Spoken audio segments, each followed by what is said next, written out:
Bob and the Bird. One day, when Bob is on the way home from school, he sees a little bird at the foot of the tree. It has fallen out of its nest. Bob takes the little bird up in his hand. He doesn't know what to do with it, because the nest is at the top of the tree.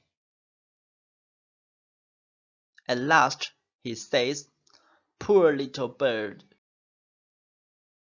I will take you home.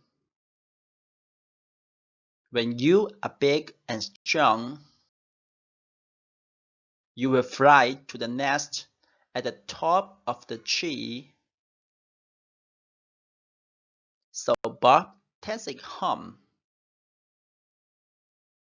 He gives it good food and water,